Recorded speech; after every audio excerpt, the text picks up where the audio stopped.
गिरिवरधारी गोपीजनवल्लभ गिरिवरधारी जय गोपीजनवल्लभ गिरिवरधारी यशोदनन्दन ब्रज जनरञ्जन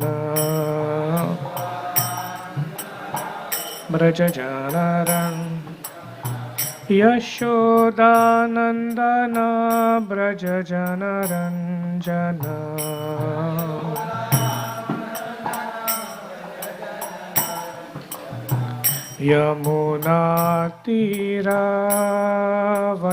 यमुनातीरावनचारी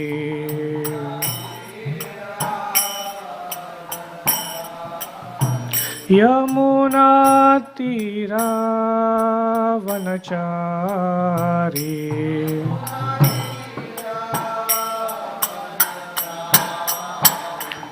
जय राधा माधव कुंज बिहारी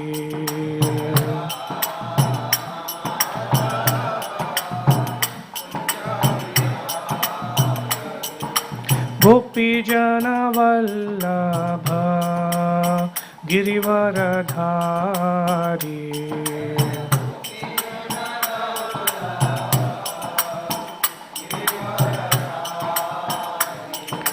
गोपीजन वल्लभ गिरिवरधारी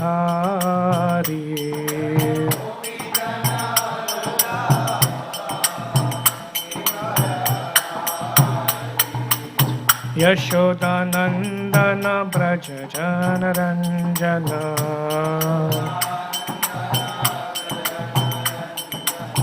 यमुनातीरावनचारी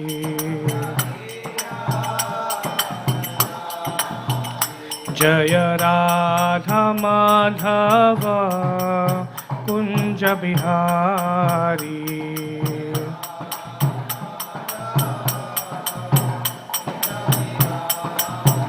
जय राधा माधव कुंज बिहारी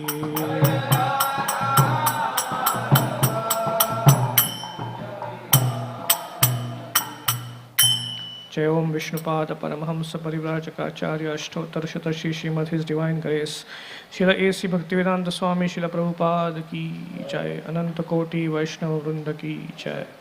हरे कृष्णा।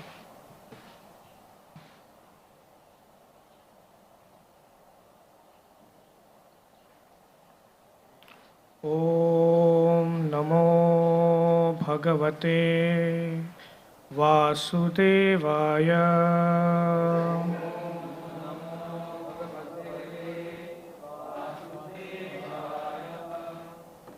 ओम नमो भगवते वासुदेवाय।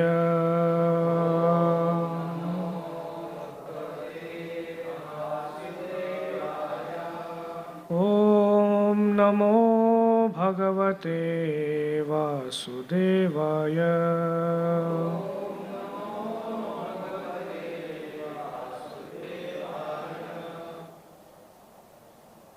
Reading from the third canto of Srimad Bhagavatam, first chapter, verse number 39.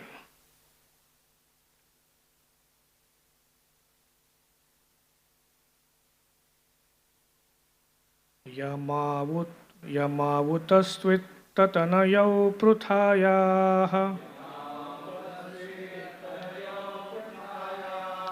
पार्थैर्वृतौ पक्ष्मभिरक्षिणीव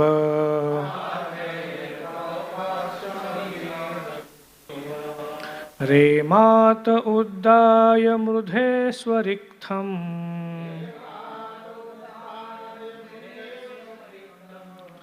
परात् सुपर्णाव इव वज्रिवक्त्रात्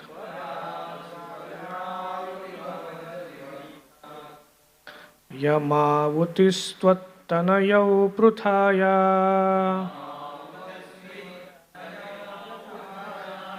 पार्थैर्वृतौ पक्ष्मभिरक्षिणीव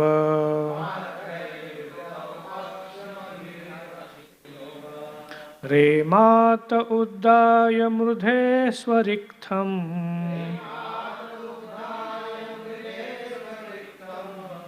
परात् सुपर्णाविव वज्रिवक्त्रात् यमावुतस्त्वित्तनयौ पृथाया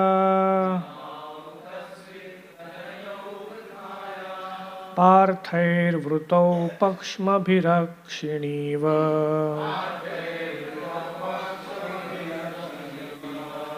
रेमात उद्दाय मृधे स्वरिक्थम्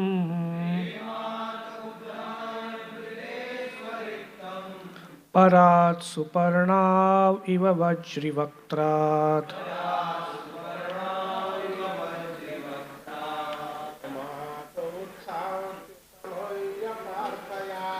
यमाववुत्तिस्ततनयौ पृथायाः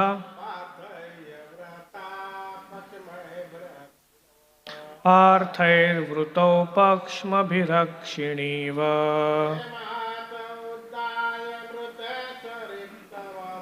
रेमात उद्धाय मृधे स्वरिक्थम्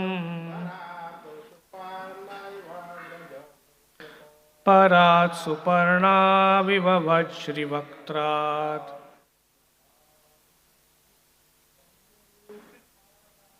यमावुतस्त्वित्तनयौ पृथायाः पार्थैर्वृतौ पक्ष्मभिरक्षिणीव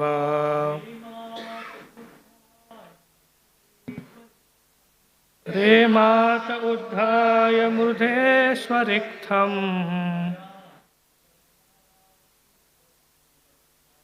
परात् सुपर्णाविव वज्रिवक्त्रात्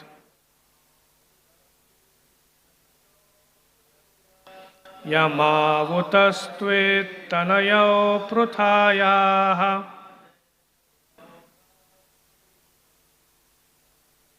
पार्थैर्वृतौ पक्ष्मभिरक्षिणीव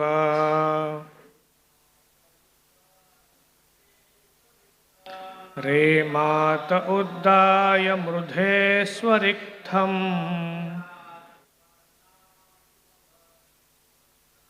परात् सुपर्णाव इव वज्रिवक्त्रात्. Mataji, anybody?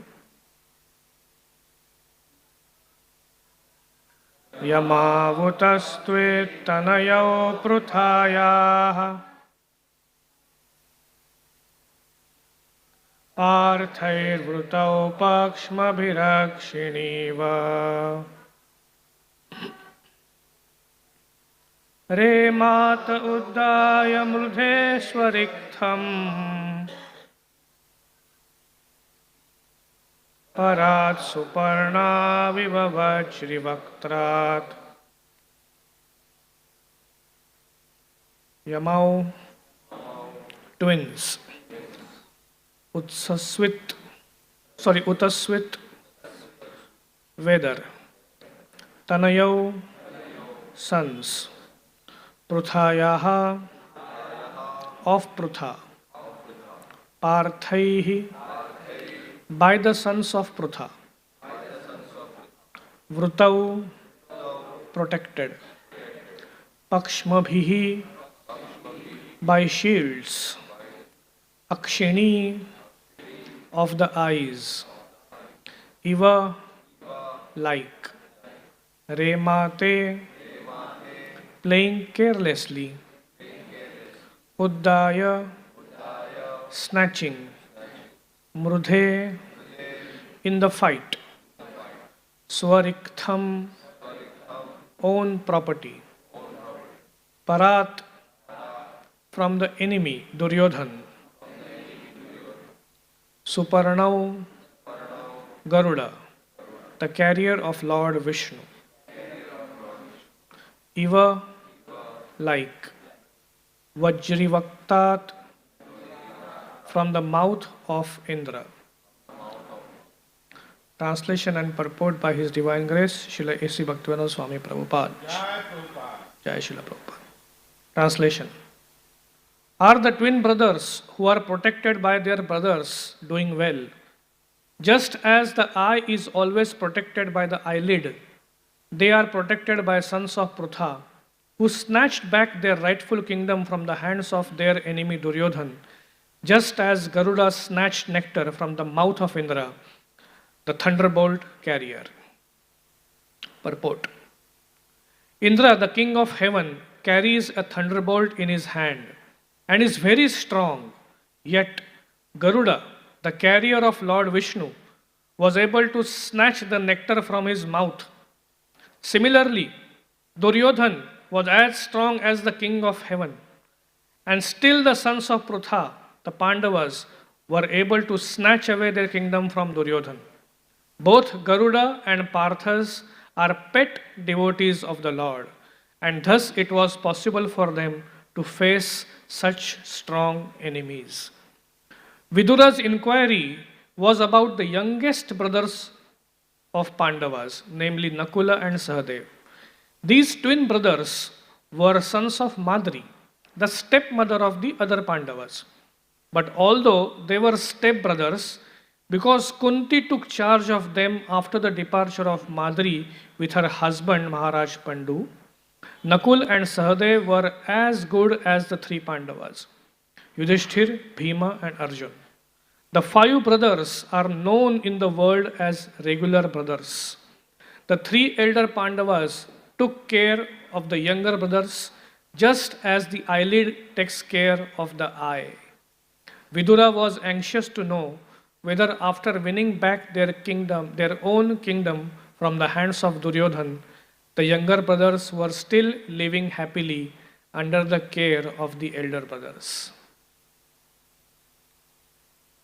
Om Ajnanatimirandhasya Jnananjanashalakaya Chakshurunmilitam Yena Tasmai Shri Gurave Namaha Shri Chaitanya Manobhishtam Sthapitam Yena Bhutale Swayam Rupa Kadamayyam Dadati Swapadantikam Mukam Karoti Vachalam Pangum Langhayate Girim Yatkrupatamaham Vande Shri Guru Dinatarinam Paramananda Madhavam Shri Chaitanyamishwaram Vandeham Shri Guru Shri Yutapadakamalam Shri Gurun Vaishnavamscha Shri Rupam Sagrajatam Sahagana Raghunathanvitam Tam Sajivam Sadvaitam Savadhutam Parijana Sahitam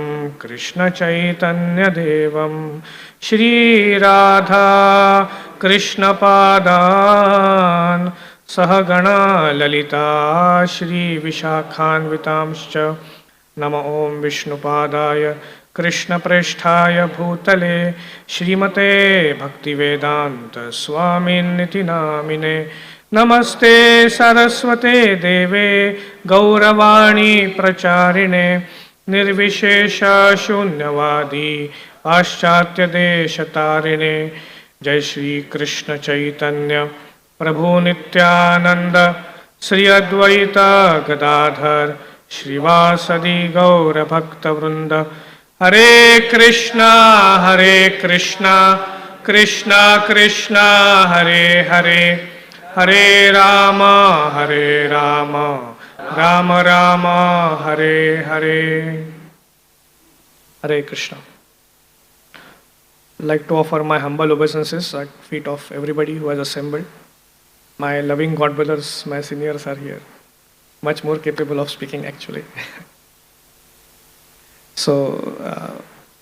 And then also offering my humble respects to everyone who may be hearing online. And then we can begin. The theme of actually this verse number 39, is actually cultural difference. And I will make a humble attempt to explain what I am trying to say. But the reason I took this as a theme is because when I was looking for some resources to understand this verse better, I came across a lecture of His Holiness Kavichandra Swami Maharaj. And although throughout the lecture he has spoken so many different things, but he begins the class by saying that this is Vaishnava culture. This is how he began his class. This is Vaishnava culture. And that really hit my understanding. And I was indeed seeing that, yeah, this is actually Vaishnava culture. But how do we understand that? So for that, some background is actually required to just to get some context of what we are talking about in terms of culture. So most of you know Mahabharata. Most of you sitting here are well acquainted with the history of Mahabharata. But just to explain the sequence or the sequel very well. So we know that the three brothers, Pandu, Dhritarashtra and Vidur, they are all sons of Vyasdeva. But before that, we also need to understand how do we come to that level. So we know that Maharaj Shantanu, who is the forefather of the Pandavas, he married Mother Ganga. From Mother Ganga, Bhishma Pitama was born. Then he fell in love with Mother Satyavati. Satyavati took a promise from him that only my children will ascend to the throne, which the king agreed, and Bhishma also supported that. He took a vow of remaining celibate always. Then Satyavati bore two children, Chitrangad and Priyavrata. As the history goes, it so happened that Chitrangad also died childless. And, not Priyavrata, Chitrangad and Vichitravirya.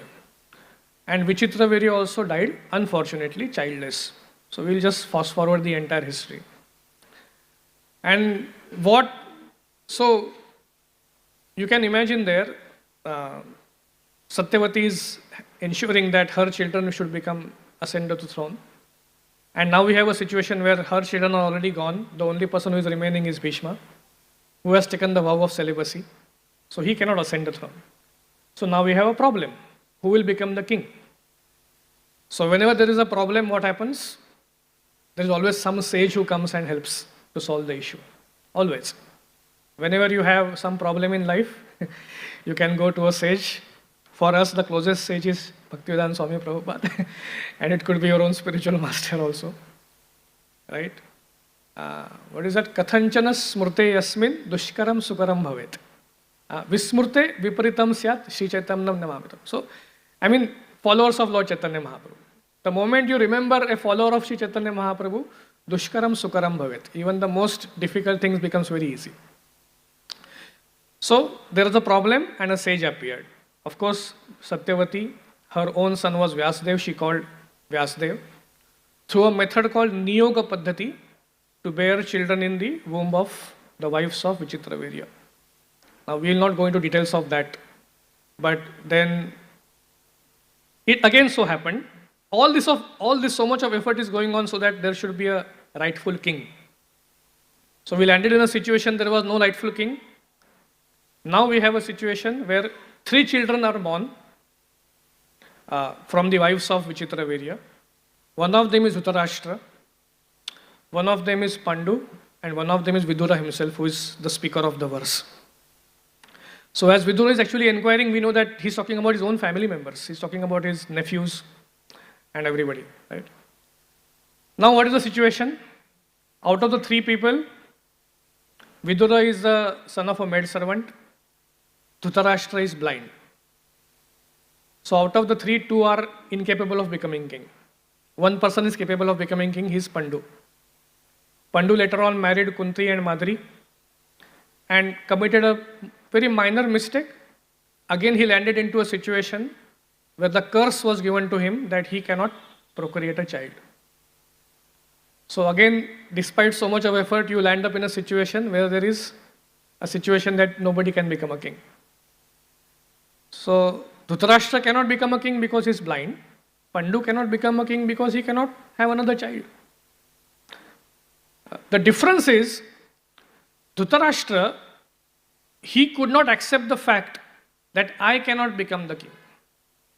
That way also, if you see in today's world, do you know of any president or prime minister who is blind? or who is like not having an arm or a leg or anything like that. I don't think. What to speak of Prime Minister, even if you want to become a pilot or a soldier, and if you are having spectacles, you will not be allowed to enter into army. Right? What to speak of becoming a king? What to speak of a blind king? You have spectacles, you cannot become a soldier. So you're blind, can you become a king? No, you cannot. It's common sense. But Dhritarashtra took it as a personal injustice. That what this entire destiny has done to me. Right? But when the curse was given to Pandu, that he cannot procreate, he could have also said, oh, what this curse of destiny. Those of you who have seen the B.R. Chopra's Mahabharat, ye vidhata ne kya kar diya? Like that. Pandu did not say anything like that. He just abstained and he went into forest with his wives. So you can see a cultural difference. But again, there is a problem of not having children. So a sage comes in picture. This time the sage is Durvas Muni. So no matter how much we may be criticizing Durvas Muni in different stories, right? But the story is continuing because of Durvas Muni here. So Durvas Muni had given one blessing to Kunti. Now, he cannot physically procreate children, Maharaj Pandu, but Kunti can invite demigods. So Maharaj Pandu requested her to invite Yamraj, to invite Indradev, to invite Vayu and beget children. Right? After that, Kunti Maharani said, that's it. I cannot go further. 3 children, I'm done. But he wanted more. He said, no, we need still more facets of the kingdom. You have the best dharma, you have the best power, and you have the balance of devotion and power in Arjuna. All of that is there, but we still need many more things. So Kunti said, no, I cannot, I have had enough, so I will not go ahead. So he said, okay, then why don't you share that mantra which Durvas Muni gave you with your co-wife, Madri? So Kunti Maharani actually hesitated. Right? It's a normal nature, human nature. She felt probably, she has children, then, she has more children, then, my husband may become more favorite, or whatever she might have thought. Details are not known. But she hesitated, that much we know. Now, I'm telling all these things because these are all very human things. Then it comes to Madri. Somehow, the husband insisted that, no, you share it, there is no problem. So either she shared the mantra with Madri, or she arranged in such a way that another demigod was requested to come. Now again, Madri is a human being. So what Madri thought in the mind? See, first time when I requested Kunti Maharani, she hesitated. In future, if I want to have one more child, again I will have to request her for mantra. Again she will hesitate, she will not give me. So why not to have 2? I got a chance, so she asked for 2 children. So that's how the twins were born. Right? Up to this, what we are seeing here is very human nature. This is how a mind will think. A normal woman or normal man, sometimes we may think, women, they think like this. Today I was hearing one class of Srila Prabhupada. And Prabhupada said, a man wants to enjoy the woman, so he is man. But when a woman wants to enjoy the man, then that man is actually a woman and the woman is a man. Prabhupada made that point. Right? So enjoying tendency is basically the so-called Paurushatva which people talk about. So here one should not necessarily take it like that, but it's a human nature. Up to this point, it's a human nature. So Madri had 2 children, Kunti had 3 children. Now what you see is something that is Vaishnava. So actually these things, Madri asking for 2 children, thinking of a future planning, or Kunti hesitating to share a mantra, these things are not there in Srimad Bhagavatam. They are there in Mahabharata. What happens after that is there in Srimad Bhagavatam. When a person transcends the human nature and becomes a Vaishnava, that is covered in Srimad Bhagavatam. So what is Bhagavatam saying? What happened after that? Somehow it so happened that Maharaj Pandu was attracted to Madri on one particular day. Although Kunti had very strictly told Madri not to wear attractive garments, not to have attractive hairstyle. This is all there in this is all there in Mahabharata. Still, he got attracted, he went to unite with her, and he ultimately died. Now we have a scenario where Pandu Maharaj has died, there are 5 children, and these both ladies are there. What do you think Kunti could have done in this scenario? She could have just blamed her. That I told you, you are not supposed to do this. Right? I told you so many times, but still you make a mistake, and now just see what is my scenario. I am now without a husband. I have become a widow, and you also have become a widow. But she did not do anything like that. In fact, both of them were fighting over a thing that who will actually go sati. Sati means when Maharaj Pandu's body will be burnt in the pyre, then this lady will actually enter the fire. That is sati, right? The old custom was there. So they both started arguing. Actually, I will go sati. Then they both said, okay, we both will go sati. What is the problem? Then the ministers interfered. The minister said, you cannot go sati because you still have children. There has to be somebody who has to stay back. Then Madhuri spoke something very nice. This is how we understand you elevate yourself from human level to a Vaishnava level. Madhuri said to Kunti, she said that, Kunti Devi, I have seen you and I have observed you very carefully. And I have full confidence that if I leave my 2 children with you, you will take care of them just like your own children. And Prabhupada confirms this in the purport also, and in the shloka also. She says, but if you leave your 3 children with me, I am not so sure if I will be able to do it or not. Your matrutva, your motherliness is much better than mine, so you stay back. Right? So what was the sacrifice that Madhuri did? She entered into fire, leaving her own 2 sweet children in the hands of Kunti. And in some sections of Mahabharata, I have heard that actually the most favorite child of Kunti was Sahadev. Because he's whatever, like probably very handsome or whatever he was. The most favorite child of Kunti. Right? And here what is the verse saying? Vidura is confirming this point.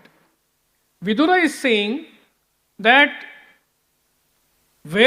tell me something about those twins which were taken care of by the Pandavas just like the eyelid takes care of the eye. So we'll go into this analogy, but just see the difference. Kunti is taking care of the other children as eyelid takes care of the eye. In fact, if you read the purport, it says, Yamavutastvit tanayo pruthayah. Tanayo means 2 children. So what happened about the 2 children of Prutha? Parthed vruto pakshma bhirakshiniva. The Parthas were taking care of them. So the sons of Prutha, the 2 children also addressed as sons of Prutha. Vidura is not saying what happened about the 2 sons of Madhuri. He is saying what happened about the 2 sons of Prutha. So just see what kind of care. And now those of you who have studied Srimad Bhagavad Gita very well, especially the Bhakti Shastri course conducted by our Bhaktivedanta Institute and Gaurang Darshan Prabhu, Balaram Shakti Prabhu, you definitely know this contrast, right? So the cultural difference. So here what is happening? The children of your own co-wife who became the cause of the death of your husband are protected just like your own children, like an eyelid protects the eye. On the other side, what is happening? We all know the first verse of Srimad Bhagavad Gita. What is Dhritarashtra saying? Mamakaha Pandavaschaiva. My children, my brother's children. Right? His children are the descendants of Kuru. Brother's children are not descendants of Kuru. He is making a differentiation. So, Gaurang Darshan Prabhu in his class, he makes this point very clear. That generally as a man, who is more close to you? The brothers of your own children. Like, they are your own children. In fact, when Lord Ramchandra killed Wali, he made that point very clear. He said, one of the reasons I am killing you is because your brother's wife should be treated like your own daughter-in-law. But you snatched her away. That was the point he gave. So one's younger brother should be treated just like one's own child. So the brother's children should be treated like grandchildren. like your own grandchildren. That means you should be more merciful to them than your own children. But what is Dhritarashtra saying? Mamaka Pandavaschaiva. So with own children, with his own grandchildren like children, he is saying, no, they are not my people. These are my people, these are different people. And Kunti on the other side is saying, okay, the sons of my co-wives are more dear to me than my own children. So this is a cultural difference. And when we speak of the culture, one of my very good friend, Harivallabh Prabhu, he told me one very nice point. He said the culture is always driven from the top. Right? Like samskar, we say, right? So, for example, a person tells a child, Are, the elderly man has come to house, please bow down to him. Will the child bow down? They'll say, no, I don't want to bow down. They'll just go away. So what the elderly person does, he himself bows down. The child sees that my father is bowing down, the child also bows down. You have seen here many times people come and they do full prostrate obeisances. The child also does prostrated obeisances. And sometimes he sits on the back of the father after that. Right? It's very natural. You see that happening.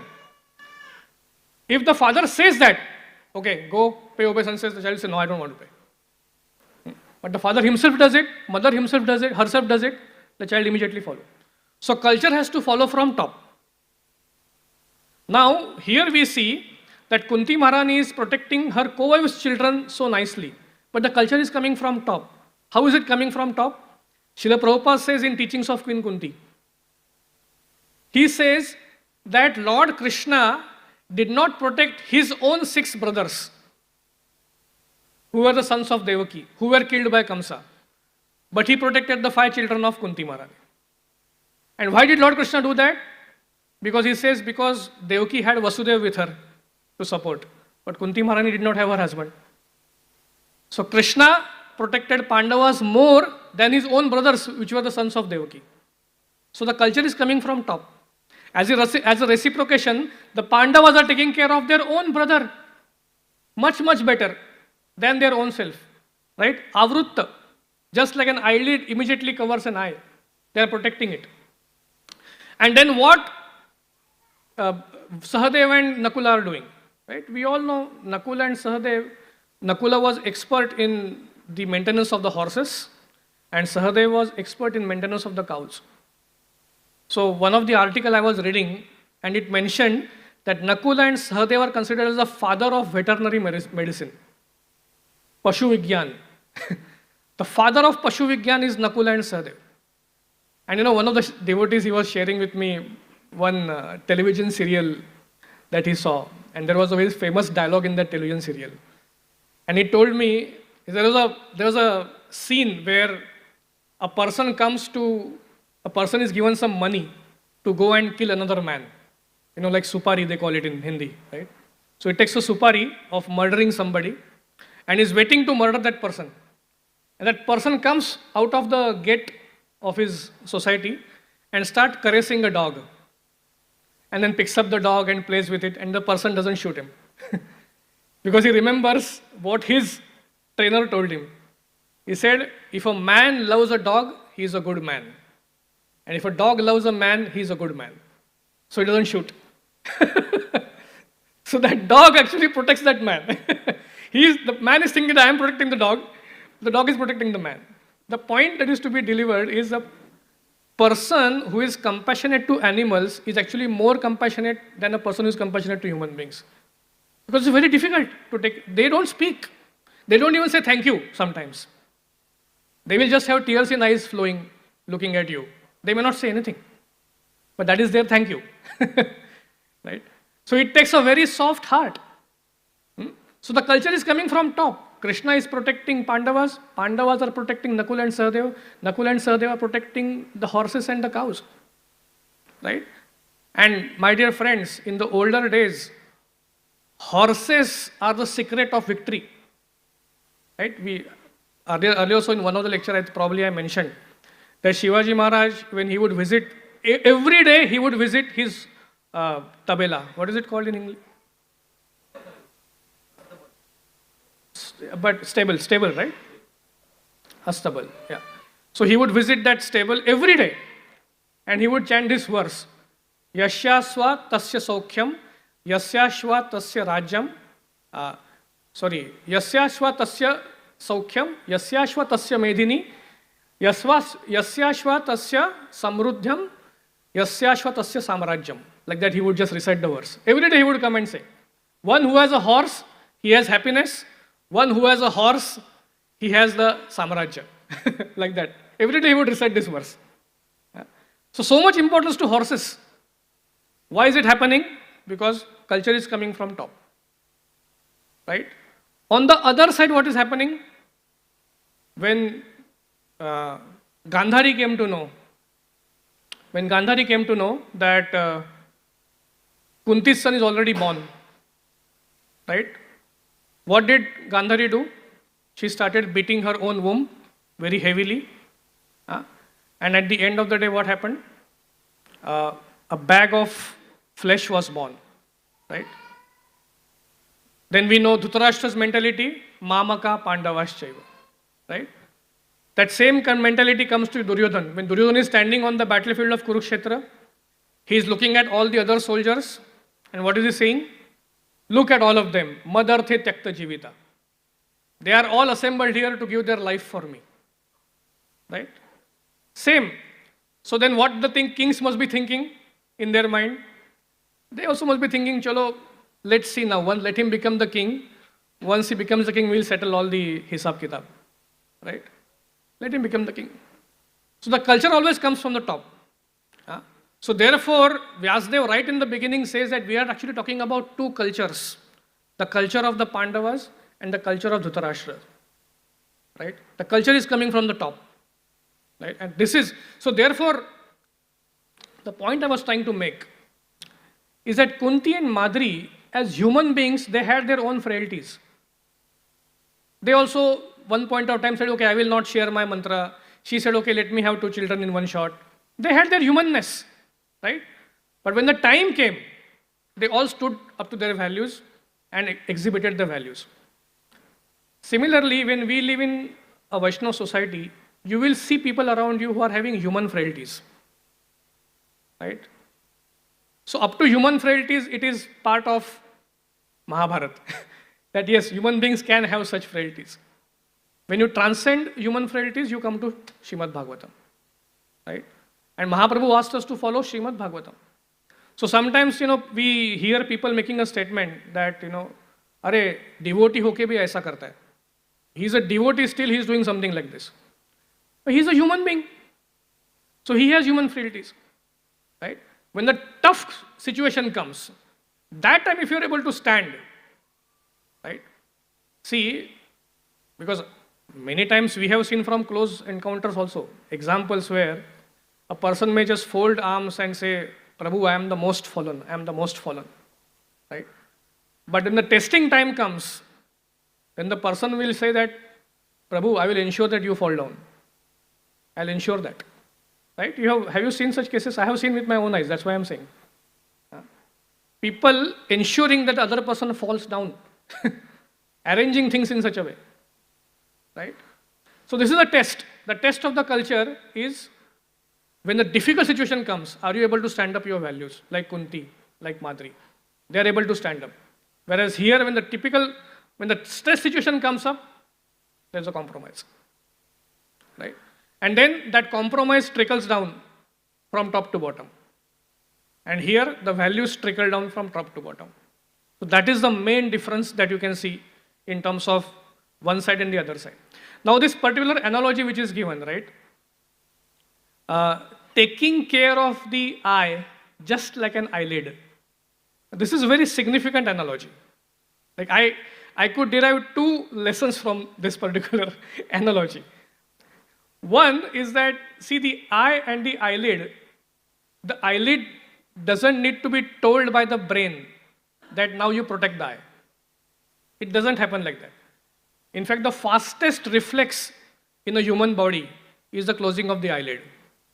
Radha Swami Maharaj, when many times he gives lectures, he says, do you know how many times have you closed your eyelid and opened it? He said, I can see all of you doing it, but you cannot see it yourself. So you will not even realize yourself that you are closing the eyelid and opening it. It's the fastest reflection. When suppose you see a hand coming like this in front of you, the first thing, eyes will close. Right? So Pandavas were protecting Nakula and Sahadev just like that. I don't know if you, I remember one particular day, my daughter was sitting next to me in the car, and I was driving the car. And children are they don't put on the belt. Even if you tell them 10 times, please put on the belt, they don't put on. So I remember suddenly something came in front and I put my brake and my hand went like this to hold her back. It was just so natural. I mean, I didn't even think that my hand should go and stop her. But it just went. Right? That's how Pandavas were protecting Nakula and Sahadev. That's how. Immediately. Right? That's how. That's why probably sometimes we see that I don't hear of so many glories of Nakula and Sahadev in Mahabharata. They're always protected by Bhima and Arjuna, just like the eye protects an eyelid. But there is one more lesson to learn in the protection. See, the eyelid never overprotects an eye. If it starts overprotecting an eye, then it will simply close and person will become blind. If it underprotects an eye, then what will happen? Then people nowadays, they have a problem of having eyes because of continuously watching videos and things. Because eyes don't blink when you're watching something, right? So that is underprotection, right? So both underprotection and overprotection is wrong, right? So when we are talking about Vaishnava culture and Vaishnava care, then this is what we exactly learn, right? By arrangement of God or by arrangement of the system that we have, some of us may be counselors, some of us may be preachers, some of us may be parents who are asked to protect something. So what is the most important thing to learn? One is the protection is very natural. Your brain should not tell you that now I have to go and protect. It should be very natural. In fact, the eye throughout the life never does anything for the eyelid that way. There is no contribution of eye to the eyelid, but the eyelid still goes and protects the eye, right? And no overprotection, no underprotection. If you are a preacher, you want to overprotect the people who are preaching, they will never grow in Krishna consciousness. You are a counselor, you want to overprotect the counselees, they will never grow, right? The eyelid has to allow the eye to have the exposure to sunlight, to exposure to air, exposure to everything, exposure to facts, right? But when the time comes, you have to close. Again, when there is no time, you have to open it. There's always a right time when to protect and a right time when not to protect. So that's what we learn. And that's how Pandavas protected Nakula and Sahadev. That's a very nice. Now, one of the problems, right? One of the problem in this entire culture and this. So in Yatra, I met one devotee. And what he spoke to me that lingered in my mind for quite some time, and I was actually genuinely looking for an answer to whatever he said. And I found the answer into this verse. So I'm just sharing that. So he said that, see, all of us are part of a institution. Ultimately, at the end of the day, the International Society for Krishna Consciousness is an institute. So he said there is one thing that always happens in an institute. He said in institute, success is always celebrated. And that is true for any company also. Everything is gauged based on success. How many devotees you are making maybe, how many books you are selling, how much funds you are collecting, how much. There is a measuring, there's a quantity in which it can be measured. Success, right? But here Srila Prabhupada is saying something very nice, right? And I want to read out that, what Prabhupada is writing in the purport. Prabhupada is saying, both Garuda and Parthas are the pet devotees of the Lord, and thus it was possible for them to face strong enemies. So Garuda was able to snatch nectar from the hand of Indra, and the Pandavas were able to snatch the kingdom. He was able to snatch the pot of nectar from the hand of Indra. The Pandavas were able to snatch their kingdom from the hands of Duryodhana, although both were very powerful, right? So it's a success story. So Pandava's life is a success story, and Garudji, his life is also a success story, right? But why is it a success story? Prabhupada is saying because they both are pet devotees of the Lord, right? So what should actually be the cause of focus? Focus should be actually becoming pet devotee to the Lord. See, I'll tell you one example. Lord Krishna, he lifted Govardhan Hill, right? All over India, he is famous as Giridhari, the lifter of Govardhan Hill. But if you go all over the world, let's say you go to Korea, you go to Japan, and say, do you know who lifted Govardhan Hill? Do you feel that they will know the answer? They probably will not know. But Hanumanji, who is a devotee of Krishna, he lifted an entire mountain and he flew in the air. Krishna though was just standing in one place, right? Hanumanji lifted and flew in the air, better than Krishna.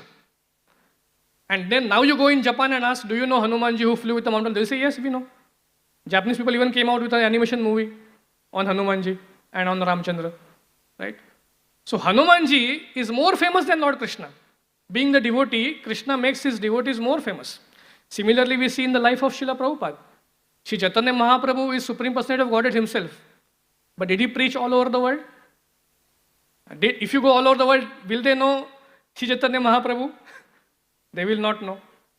But you go to the remotest corner of the world, including the forest of Amazon, and including the countries which were one day behind the Iron Curtain, you ask them, do you know Swami Prabhupada? They will say, yes, we know. We don't know Chaitanya Mahaprabhu. We know Swami Prabhupada. Right?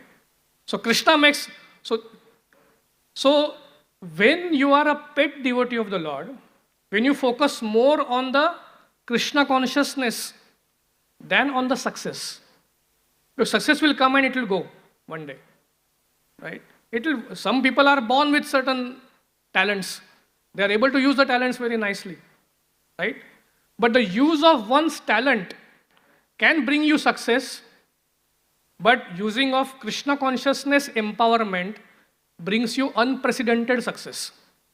What Srila Prabhupada did, nobody has done ever in the history. What Hanumanji did, yeah, maybe Ravana's father picked it up.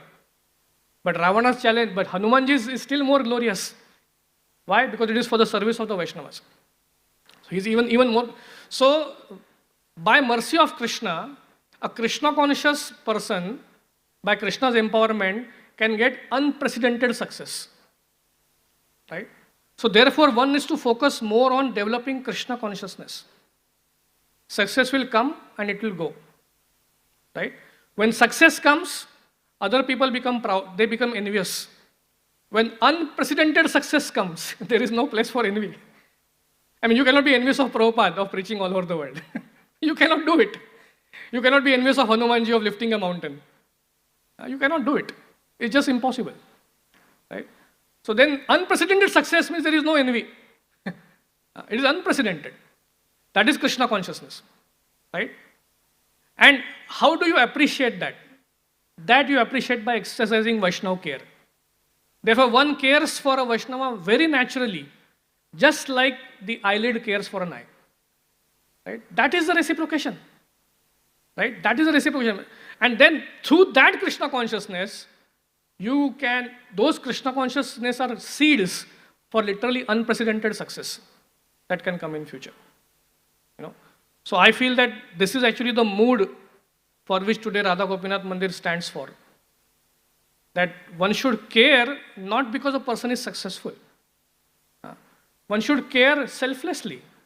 Just like the eyelid is taking care of the eye. There is no selfish motivation there. At the same time, there is no need to over-control the person. Give him the freedom. Let him explore. Let him discover. Whenever the time comes, you may need to protect. Otherwise, let the person grow. And through that, you will get unprecedented success. Actually, that's all I had to say. I don't have anything more. So thank you so much. Hare Krishna. If there are any questions, we can take. Otherwise, we can end the class. Hari Bol. Yes, Prabhu. I'm not sure if I'll be able to answer it, by the way. You can ask though. Hare Krishna. Thank you very much, Prabhu, for your beautiful class. Very inspiring. And the way you touched the point of that how the eyelids take care of the eyes. And I never contribute to the care of the eyelids, but eyelid continue to contribute to the care of eyes. It's really remarkable, and you connected to our Vaishnava Sangha that how a devotee should continue to care for others. And that's what Radha Gopinath temple stands also for it. Thank you, Prabhu, for bringing out this beautiful point. My query to you is, we are still on human platform. Right now, this is what you have shown as the Vaishnava culture. That's what we are aspiring for. So as on the human platform, how this culture we can bring more and more? What are the different things we should apply in our lives so that this standard which you have put, which is again and again shown in the scripture, again and again spoken by exalted Vaishnavas, how we can bring it in our lives? Because many times we expect reciprocation from other side. Many times we see, I did this, I expect certain kind of reciprocation, and that reciprocation when not happens, then the person just go in their own cell, that whether I should contribute further or not, because that kind of environment we are living around. So how and what we can remind of, or how it can be applied in our lives, because that is what Vaishnava values are all about. Thank you, Prabhu. It's a difficult question. I will just make a humble effort to answer. What I know, that's why I said that culture always comes from top to bottom. So no matter what, there should be always people who are in front of you who are practicing it. I was reading this particular verse of Bhagavad Gita, and there is this famous verse, Ananyas chintayanto mam ye jana paryupasate tesham nityabhyuktanam yogakshemam mahamyam. Or yesham evanukampartham aham ajnanajam tama. So all of these verses which are there in that series. If you see Ananyas chintayanto mam ye jana paryupasate tesham nityabhyuktanam, actually this Ananyaha is basically plural. Ananyas chintayanto mam, ye janaha is again plural. It's not about one person. It's not being spoken about one person. That one person who has ananya bhakti for me, who has unflinching devotion for me. No, it's spoken about a group of people. Ananyaha chintayanto mam ye janaha paryupasate tesham nityabhyuktanam. For all of them, yogakshemam mahamyam. So when we speak of Krishna consciousness, Krishna has already spoken in Bhagavad Gita that my devotion, forget about devotional service, the inclination of becoming a devotee is also one among thousand. Right? And out of one such one among thousand, kaschit yatati siddhe, right? One of them out of such many will actually attain the perfection, will actually become pure. So do you feel when Krishna is saying that all these devotees, all of them are those one among thousand or one among 1 lakh? All of them together. For them Krishna is saying, Tesham, and no. These are a community who is around that 1 or 2 people who are like that. Those 1 or 2 people have that quality. They are able to drive the culture. So when these people are committing mistakes, they see that person, oh, he wouldn't have done like this.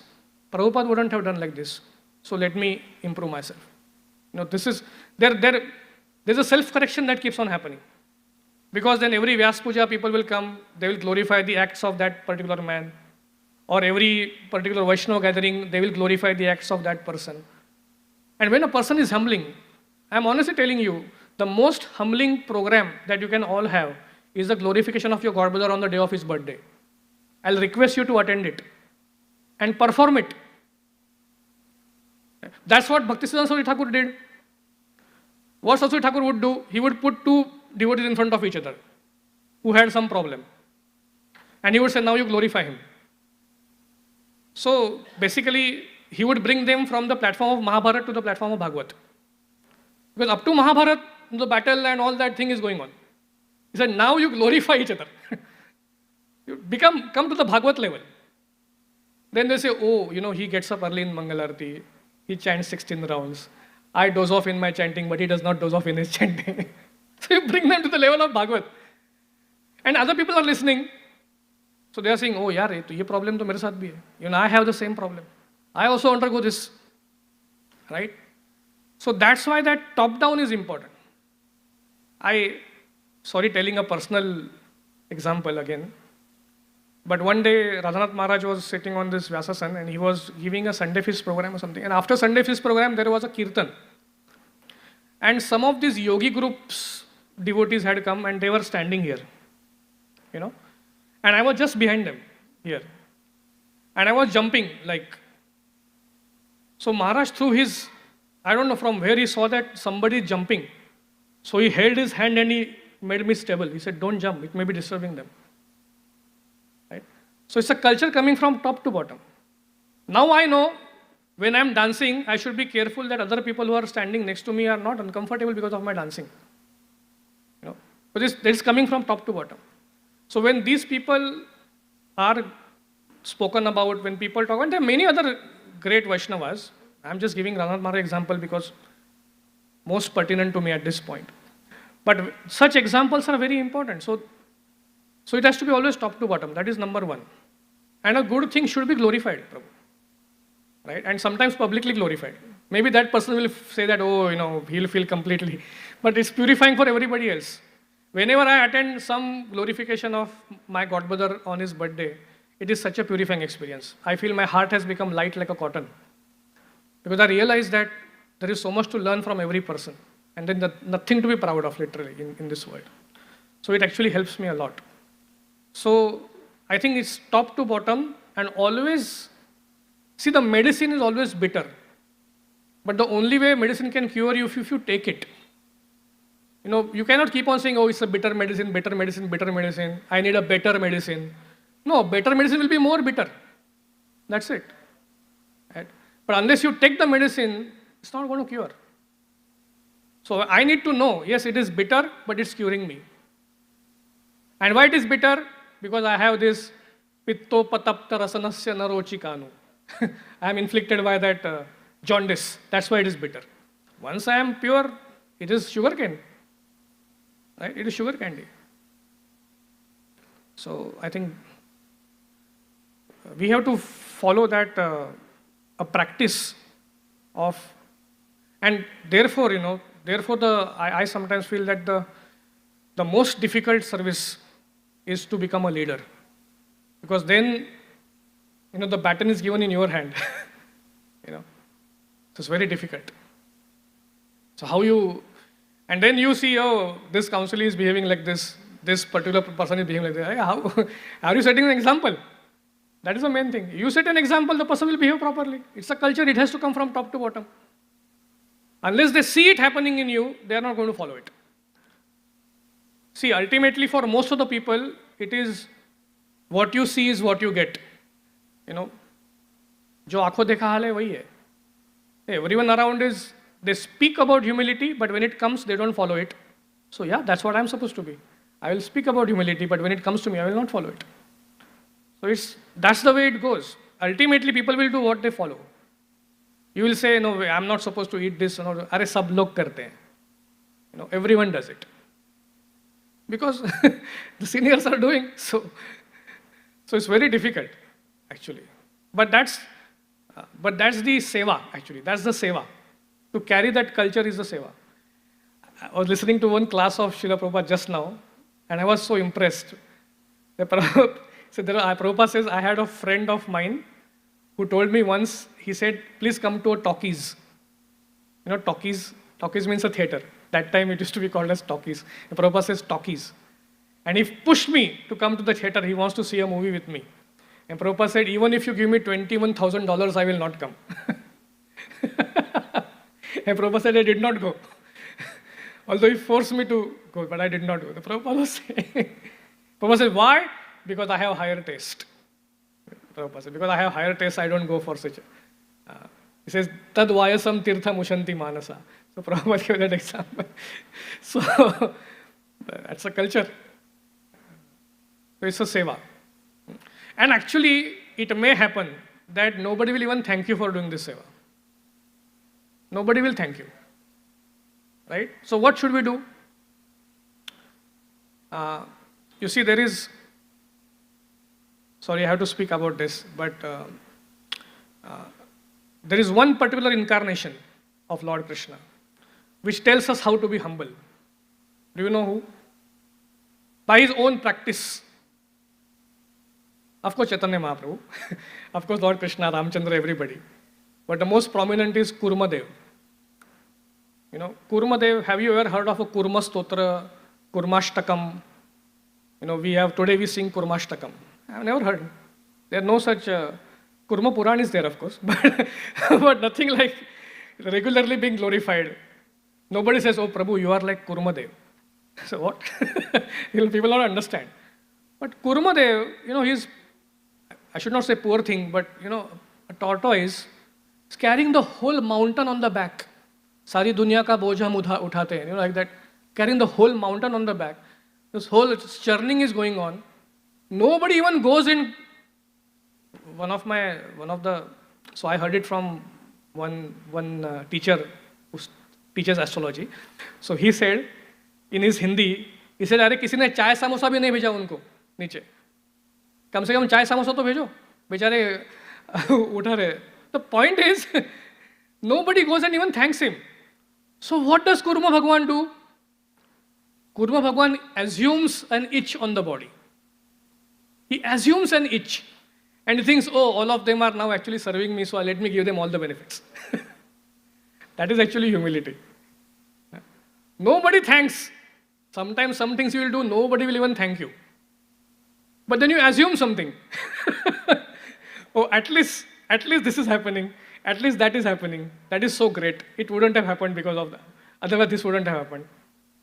And you will feel, oh, so nice. Krishna made me an instrument in that big thing which is happening now. I am grateful. Right? Gratefulness actually, you know, you only told me, right, last time. Gratefulness is the secret sauce. It's the secret sauce. Just like in, they give CFA exam, you know, Chartered Financial Analyst.